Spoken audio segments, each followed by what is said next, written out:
Welcome to my giant conspiracy theory room. I don't have my mic in, and this is just. This is actually a tinfoil room, but this is my storage unit in my attic that my wonderful landlord has draft proofed so that I can film in here rather than with my room in the background that people keep complaining is distracting because it's so messy. So that's what we're doing from now on. Also, my hair is a different color. It's red and it's wet because it was raining today. And when it was raining, the dye was dripping all over my face, so I looked like a bloody mess. When I arrived at the door, my roommate opened it and then freaked the fuck out because I had red dripping all over my face. That's my day in a nutshell.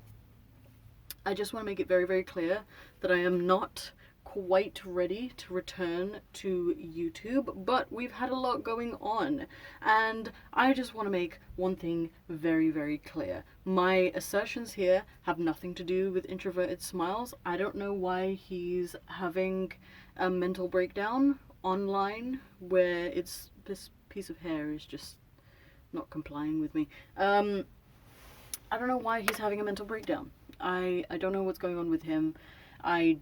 I am outraged by a lot of the things that he has said, and a lot of people have approached me saying, "Hey Faye, I know he's your friend, but what he said is quite problematic." And I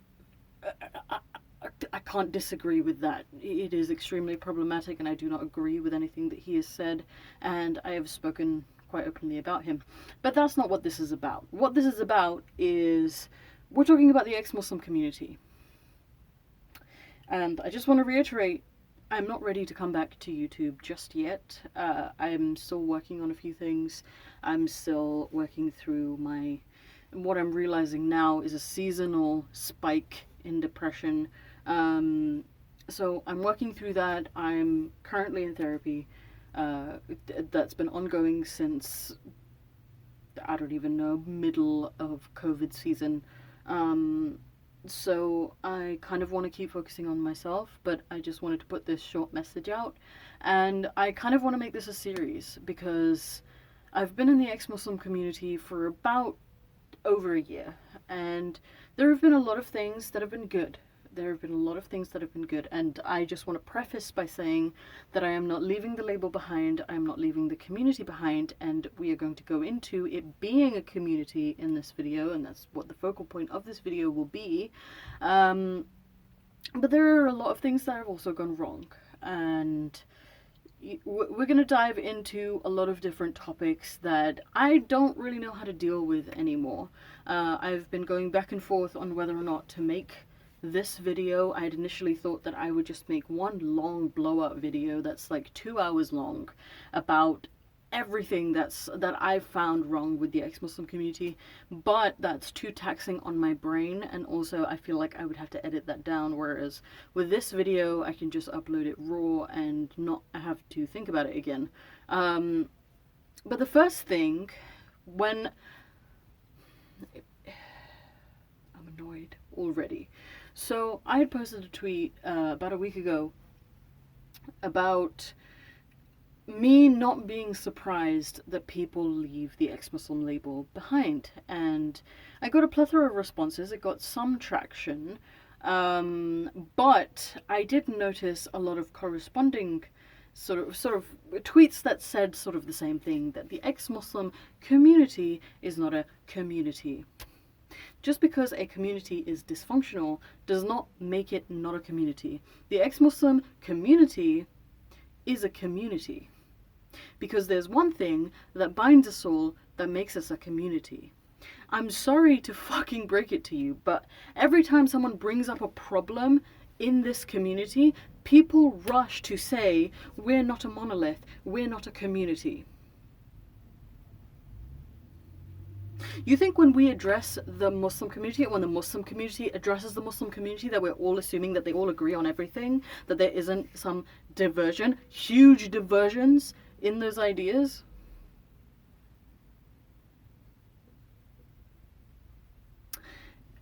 The world isn't so simple that when we use a shorthand that everyone in that shorthand thinks exactly the same thing.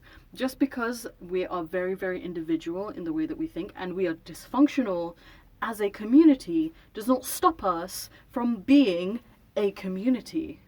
And it has been bothering me since people started saying that. Because once we agree that we are a community, we are going to have to take some kind of accountability for the things that go wrong in that community. And it has been long enough. I've only been in this community, and I'm going to keep saying it, I've only been in this community for over a year, and there are loads of problems that I have seen, and I'm not about to deal with this in the same way that some others have. We've mentioned one of them, but we will not mention the others. What we're going to do is I'm going to try and be as nuanced as I can about the issues that I've had in this community. Specifically, the things that I want to focus on is parasocial relationships and safeguarding. Every single time I've brought up an issue that I've had with a specific person or with a specific issue, people have always made it about, Faye, you just don't like these people. Oh, Faye, you're just trying to ruin someone. Faye, you're being dramatic, which I personally find extremely, extremely insulting, considering my 9 to 5 is a role in safeguarding. I support vulnerable people. I work with children, minors, and vulnerable people and vulnerable minors. I'm sorry if this is coming off as a little erratic. It's because I've been thinking about this for the last 6 months, and I have not been able to say anything because the ex-Muslim community often reacts quite poorly to criticism. There, I fucking said it. The ex-Muslim community reacts quite poorly to criticism. And I'm not just saying that, it has happened on quite a number of occasions. I've been doxxed before for disagreeing with the majority opinion. I've been mass unfollowed. I've been harassed to the point where I needed to file a police report. It is insane to me that people will constantly insist that there is no ex-Muslim community and then just not address anything else that people are saying. It is ridiculous to me that that is the case, and it is time, and this is just my personal opinion, that we point out some things that are going wrong, because until we can point those things out, those things will continue to exist. So that's what I want to focus on, and I'm going to try and make it a series. I'm going to hope that the next time I put out a video is not going to be as erratic, because it will no longer be pent up, and it is something that I want to talk about. And I want to briefly... This is all unscripted, by the way, if you couldn't tell. I want to briefly also say that the reason why I'm not surprised that people have sort of removed the label ex-Muslim or taken themselves out of the ex-Muslim community is because people have such a bad time if they are vocally different. People have such a bad time if they are vocally different. I know people who have, I met at the start, who were part of the community, quite prolific, and then have left because of one opinion that they have been endlessly harassed for, because they go against the majority opinion. And before you say anything, there is a majority opinion about certain things, and for some reason, disagreeing with those things are completely taboo. And I'm not just talking about BLM. I know that everyone's going to be like, oh, Faye, this is just about BLM. It's not. There are quite a few other things that I'm not going to mention here and now, but in future I hope to get to. Shorthand, when we use shorthand and we call ourselves ex-Muslims, and just to reiterate, I will continue using that label. I believe in the movement. I think it's really, really important to continue carrying the movement. And I also think that it's worth me being the black sheep and continuing to carry the label, because when I asked for people to tell me what issues they have in the ex-Muslim community, they didn't just comment. A lot of them just DM'd me, because I know how it goes, that if you say anything against the massive community that have one opinion and any dissenting opinion comes along, it's not exactly met with roses and open discussion. It's met with derision and sarcasm, because a lot of our discussions are had on Twitter. So when we use this shorthand, when we have a community, people create stereotypes about that community because you are using a shorthand and it's an easy way to identify. It's why when I started putting BLM in my name, people immediately assumed that I was a Marxist weirdo that wanted to burn down all the businesses and kill all the buildings. Y'all know who you are. When, there are a lot of people who reject other kinds of labels. I have a vegan friend who does not use the label vegan. He just says that he eats plant-based food because he does not want to be associated with vegans because we know how they are. There are people who don't use the feminist label because of third wave feminism. Disassociating from a community based on the way the majority is acting is pretty common. It's not I don't understand why there was such a noise about me saying that it's not surprising because of the things that I personally have experienced and the things that people have told me they've experienced. And I also want to say that there were a couple of people who, after I said that I experienced something, they were like, well, we haven't experienced it, so it's not a thing. I'm sorry, is my experience not valid?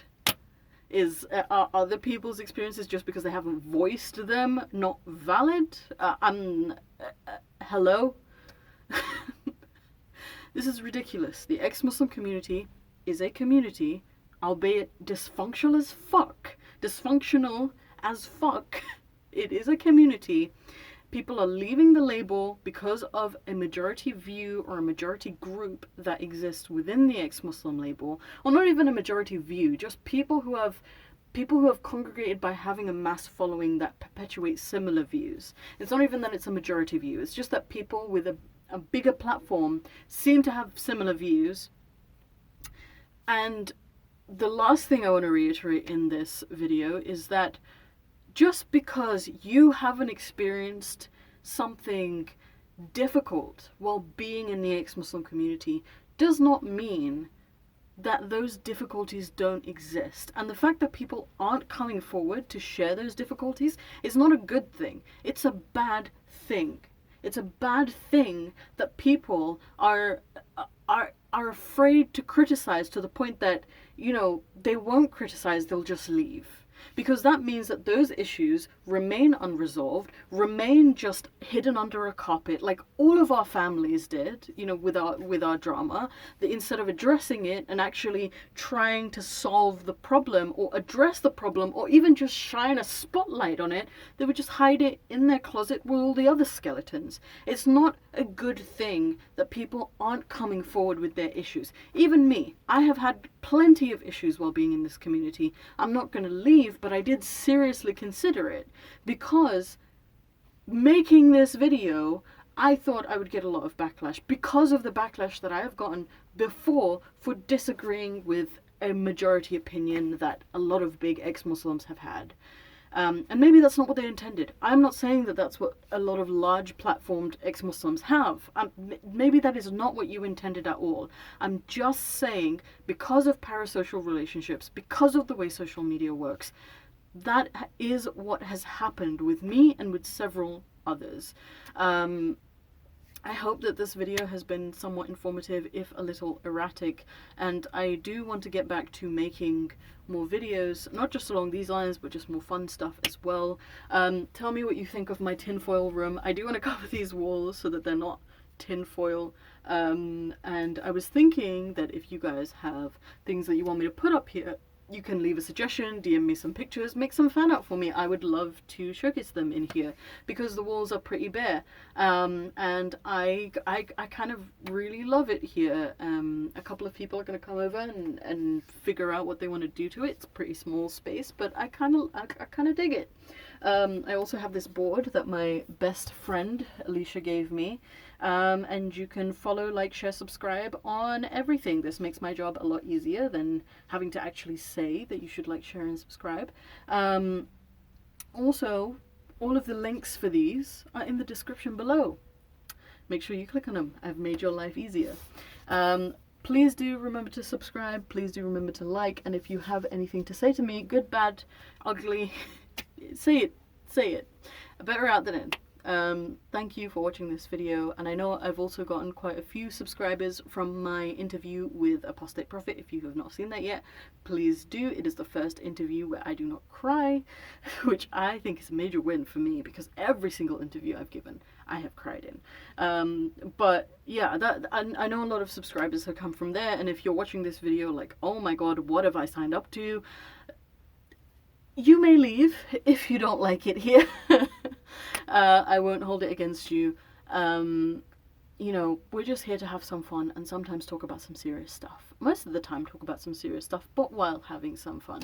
So thank you for joining me, and I will see you in the next video. I do not know when it is going to be because I am still recovering. I just wanted to let you people know that this is what I wanted to share for quite a while, and I think it's a very serious issue and I take it very seriously.